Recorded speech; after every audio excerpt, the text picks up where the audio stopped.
What's happening, people? It's your boy Big Uggs, and welcome back to the Voice of the Tune. Match reaction time. Newcastle United 4, Chelsea 1. Newcastle United put in an emphatic performance, excellent performance all round against an immature Chelsea side. I think going into the game, I was a bit nervous because of our injuries. And also Chelsea, after the 4-4 draw and the 4-1 win against Spurs, it looked like they were heading in the right direction. But today we showed that we are way levels above them, and they've got a long way to go to even start considering competing for Europe.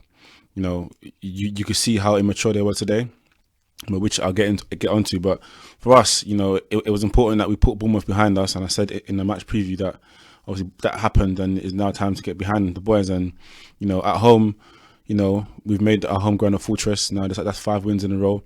Not quite the record of getting 5 clean sheets at home in 5 wins, but doesn't matter. That's 5 wins in a row, and an emphatic 4-1 performance. And for me, all round, it was from the minute go, it was an excellent performance. The game started off pretty quick.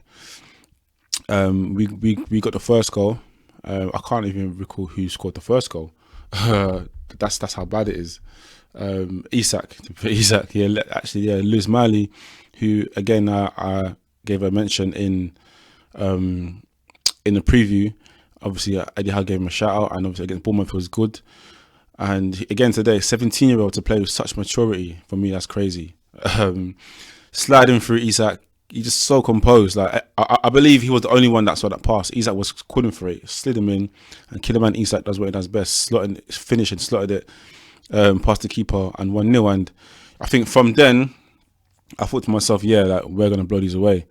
Because Chelsea were never really in the game. Chelsea really didn't ask us many questions. I feel like they're a team with individuals, young individuals who don't know what to do with themselves, and they look like they're trying to listen to what the coach is trying to say, but it's just not working for them.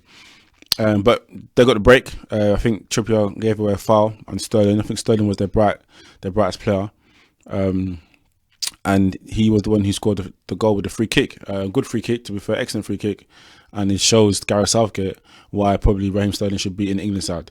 But Sterling pulled it back 1-1, and Big Joe again, he missed an open goal, but a good chance, a sitter, to make it 2-1. And I think at the time I was a bit frustrated with him because he got a stupid booking, and I don't believe he was playing his game. I believe he was just so focused on the emotion. And obviously with Joe Linton, he's an emotional footballer. He builds his energy off emotion, and I feel like sometimes he just needs to calm down and focus on the game and focus on actually putting the ball in the back of the net. I feel like before he scored, he's already thinking about trying to celebrate, and I believe that happened today. So I was a bit frustrated with him because the same thing happened against Dortmund, and that miss against Dortmund, it cost us the game in a way, because there was 1-0 there, and him scoring that would have made it 1-1, and it's a different game. So he missed a chance, and he missed the chance today at 1-1, and I thought to myself, surely not coming, Big John, man. Like you've got to be scoring these. Chelsea's coming back into the game, and we've been given a great chance to make it 2-1, and we missed it. So I believe in the first half, ending the first half was quite even.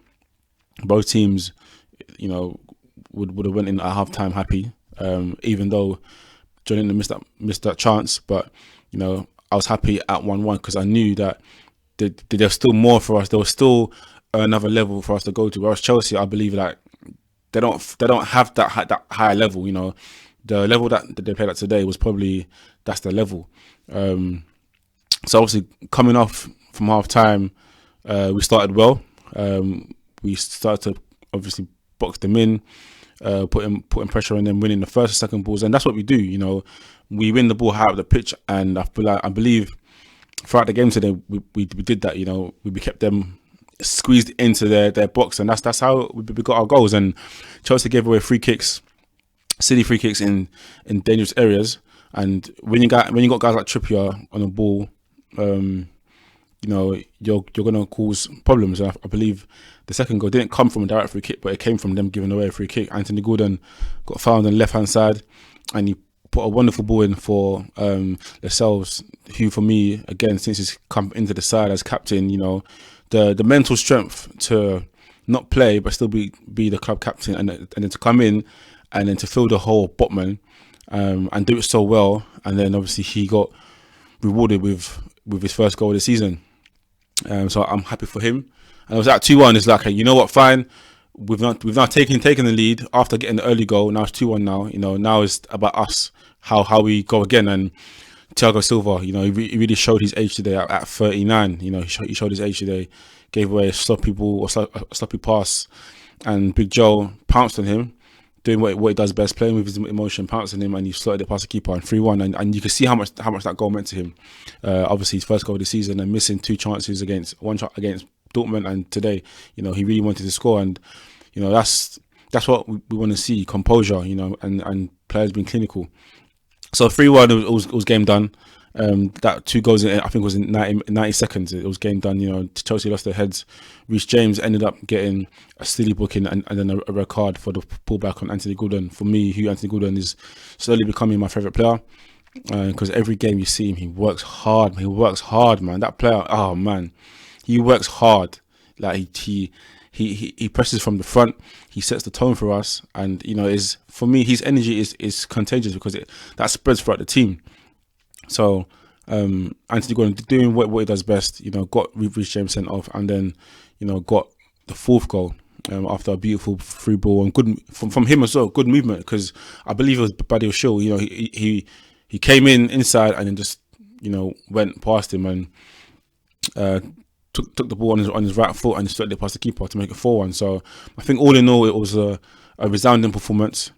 Special mentions to Lascelles, like I said, Lewis Miley, Bruno in the middle, dominated the game for me, anyways. As always, man. When he plays, but just a better side, and we saw how important he is to us when he doesn't play, like against Bournemouth.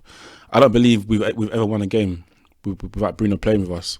So again, he showed how important he is to us, and today for me, I saw two sides who have been busy in the transfer window. Obviously, Chelsea spent a lot of money, billions of pounds, with this new ownership. And today we saw a team in Newcastle who have a project, who understand the players they're buying, who have a purpose for each player that we're getting. And then we've seen Chelsea, a club who has spent a lot of money, but they don't understand why they're buying these players. And I believe we saw that today. One team has a strategy of players, and the other team is just buying players just because they're young and talented. On the pitch today, they had Caicedo, who cost £100 million, £110 million. They had Enzo Fernandez, £100 million, Modric, £85 million. Raheem Sterling cost them £50 million. Cole Palmer, £50 million. It's crazy, like I could actually go on. Cucurella cost them £50 million, but it should cost them like £30 million. So it's like they spend Modric again. I think I mentioned him already. Like they spend all this money, and it looks like they still haven't figured it out. So it goes to show you, money doesn't always answer the questions. It's about the club. Is everyone pulling in the right direction? And I don't see that at Chelsea right now. I just see a bunch of young, immature players trying to figure it out. With a manager who's made a name for himself at Spurs, but I don't think it's quite clicking at Chelsea. And I believe Chelsea, this is their level. I don't believe it's going to get any better. I believe where they are now, this is where they are. Until probably they change their strategy of transfers, and they've got to be patient with Pochettino. But that's them. For us, 4-1, back to winning ways in the Premier League. I spoke about in the preview about closing that gap between Aston Villa. We've done that now on 23 points, and we look forward to PSG. And I'm happy that Isak got a good run out today. We saw, for me, like I always say, I prefer Isak over Callum Wilson just because of what he offers us on the ball, and he's a brilliant finisher. He doesn't really need to be in a box to score goals. He can score different type of goals. He can link up play. He can create chances. So for me, I'm glad that he managed to get some minutes and he didn't get off injured. We avoided any injuries today. There were some debuts today. Adiwani, Diallo as well. Shout out to those guys. But overall, for the club, this win for us is massive, and it sets us up for PSG on Tuesday night in the Champions League, which is going to be a difficult game. So we have to rest, recover, and go again in Champions League. But 4-1, massive win for me. Man of the match today, and it could go either Tino, it could go Bruno, it could go Lascelles, Lewis Miley, but I'm going to go Tino, to be fair to you. Livramento, showing why we paid the money for him, and that either way, plays left back or right back, the guy's for quality, and he done a good job on Sterling in the second half. So Tino for me is the man of the match, and yeah, uppers and forwards only, man. Thanks for watching. Let me know in the comments what you thought about the game, who impressed you the most, and bring on PSG, man. So it's your boy Big Uggs. Thanks for watching. Make sure to like, to comment, and to subscribe. I'm out.